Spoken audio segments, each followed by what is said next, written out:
this for both players. Maybe Stanley could take it first. You guys have played so well, gosh, for about 2 months now. Even when you've lost, they've been really good. You played pretty well. What do you think was the difference today? Do you just credit A&M, or what do you think happened to you guys today, especially in that first half when you fell behind? I don't think we don't want to take anything away from them. They played good, but I think they were more together than us today, and they just played harder. The same for Aldis. To piggyback on what Stanley was saying, it was just a tougher team, and we just got too relaxed and too comfortable, and they just made us pay for it. Okay, next question on the right. Go ahead. Guys, obviously a disappointing result today, but tomorrow you're going to learn your destination for the NCAA tournament. Are there lessons to be learned from this game to carry into that, or is this one that you just flush and turn the page on and move on? Is that for both players? Maybe for Stanley. All right. Yeah, I mean, we got to get better from it. Obviously, we got to make sure that whoever we do play in the tournament, we can't come out like that, because we'll be going home early if we do. So I think we just got to make sure that we all got the right mindset going into our next game. Raise your hand if you have other questions. Okay, back to the center. Hey, I get, obviously that was a disappointing game, but you guys have both played a lot of college basketball, and you're going to get to finally go to the NCAA tournament. You're going to find out tomorrow. I mean, how much does that help when you get over a tough loss? Because the next day you're going to get some real news and some exciting news, especially for a couple older guys. Yeah, both players. Yeah, both players. Okay. Yeah. Aldis. It feels exciting. I've never been to the tournament, so looking forward to being able to play in the tournament with my guys.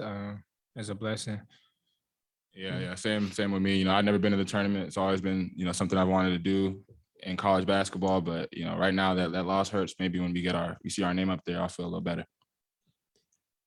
Raise your hand if you have another question for either of the student athletes. All right, back to the middle. You guys have been a comeback team during this long stretch, overcome a lot of deficits. And Stanley, I think you hit like three free throws to pull them to 5. I think you guys got within 3, but it seemed like whenever you guys would put yourselves in position to, overtake them, they come out and get 6 or 7 point run. Well, what'd you think about the way they were able to answer when you guys were coming back on them? Is that for Stanley? How about both guys? Okay. Stanley, you want to take it first? Yeah, like I said, I think they were just more together than us the whole game. We didn't have a lead, I don't think, at all the whole game. So, they just did a good job of managing their lead, and we couldn't get over that hump. Aldis. And just the little details that coach always told us, the little details that adds up a lot. And we didn't do the little details, and they made us pay for it on the end on offense. And it was hard to come back from that when a team is shooting well like Texas A&M was today. We'll take one more question. Anyone for the student athletes? If you'll raise your hand. Okay, last question. Center aisle. I know you guys weren't here last year, but Arkansas got beat in the semis, tough loss. Then went on a great, went to the Elite Eight for the first time since 1995. Is that something you guys can take and say, hey, team? I mean, a lot of good teams are getting upset in their conference tournaments. That doesn't mean they can't have a good NCAA tournament. Or what I guess how do y'all feel about that? Maybe Stanley and then Aldis could take that. We came here to win the tournament, and we came up short. So it's tough, but it is a blessing to, to at least know that we have more games, or at least one more guaranteed game. So we're just gonna try to regroup and keep going from here. Aldis. Yeah, it was heartbroken. We wanted to play another day, and we came up short. But now we got to go back home and regroup, get our minds right, because now it's survival. So you never know. So we got to make this push in this tournament. All right, we'll excuse the student athletes. You can return to the locker room. We'll continue on with questions for Coach Musselman. So raise your hand and we'll get a floor microphone to you. Let's start on the far right in the back. Coach, JD, and Jalen just combined for 9 points today. I'm curious what you would attribute some of their struggles to, and if there was anything in particular you saw from A&M when they were defending them. Well, I mean, JD, obviously the foul trouble was problematic. It wasn't just offense. I can't remember JD's defense like that since we've been together. So it was both sides of the basketball, to be honest with you. It wasn't just offense. Next question, center aisle. Eric, you guys have played so well, even in losses through the last 20, 21 games, whatever it's been. What do you think happened today? And was it maybe just time for you guys to have an off game maybe? Yeah, I mean, I certainly think that, that's why these things happen. But having said that,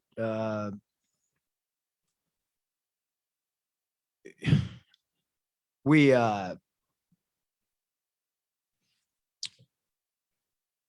didn't play very well at all. Not happy about it at all. Got a lot of things we got to work on and get better. When you come to a tournament, I've tried to talk to the players about number one, understanding and respecting how hard it is to get to a championship in any of these conference tournaments. And there can be no distractions whatsoever.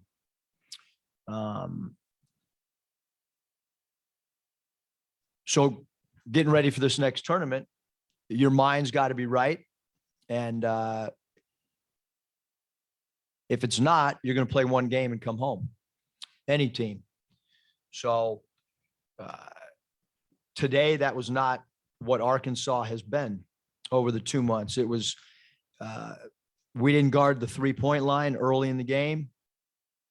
Technique-wise, the way that we're supposed to. They went 8 of 15 from 3. That's not a percentage that you can ever win with, especially with our lack of 3-point shooting, because we know we're not a great 3-point shooting team. We haven't been all season long. And when we don't guard the 3, this type of thing happens. Hands up. Let's go to the second row on the right. Coach, what did A&M do defensively that you think gave your offense fits today?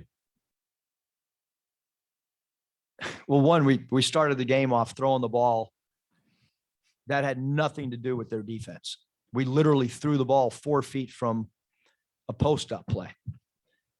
But give A&M credit, because we're not the only two. They just did it to Auburn yesterday.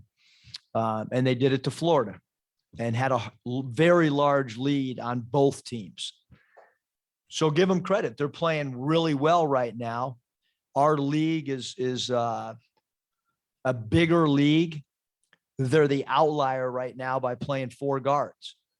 And they're able to do that because 23 has got such great toughness and can guard. So credit them, because, again, they beat the number 1 seed in the tournament yesterday. And they did the same thing to us. And for most of the game against Florida, so they're playing really well.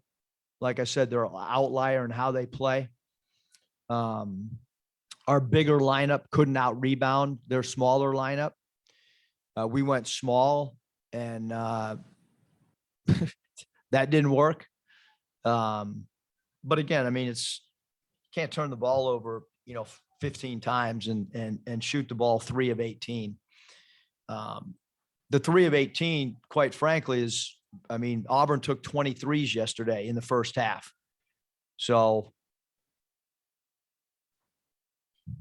you got to get to the foul line a little bit against their defense. And 18 free throws, not enough at all. Next question in the back, in the middle.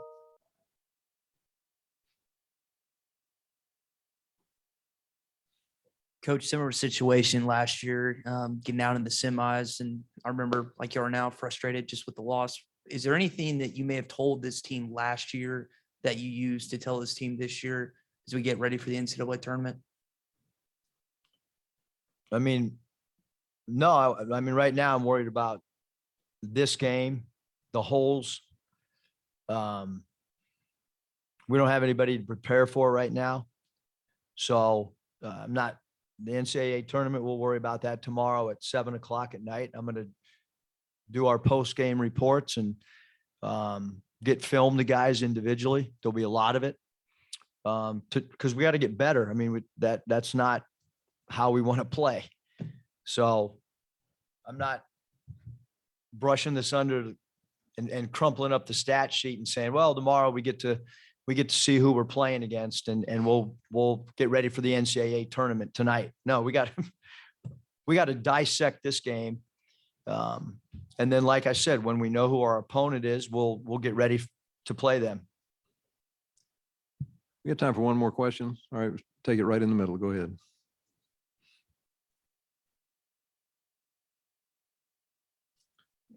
Yeah, Eric, you guys cut it to 3 one time, cut it to 5. It looked like maybe you guys were going to do what you've done in so many games and get control of it or get the lead anyway.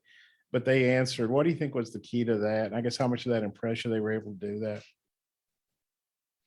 Well, some of it was self-inflicted, Bob. Stan had hit 2 threes and he was 1 pass removed from a swing for another wide open 3. He was wide open and we took an ill-advised shot. And then we went down and did not defend the way that we're capable of. So they countered, every time we punched, they countered. You got to give them an immense amount of credit. But we also have to look and see how we didn't guard like we're capable of and didn't share the ball like we should be capable of. Thank you.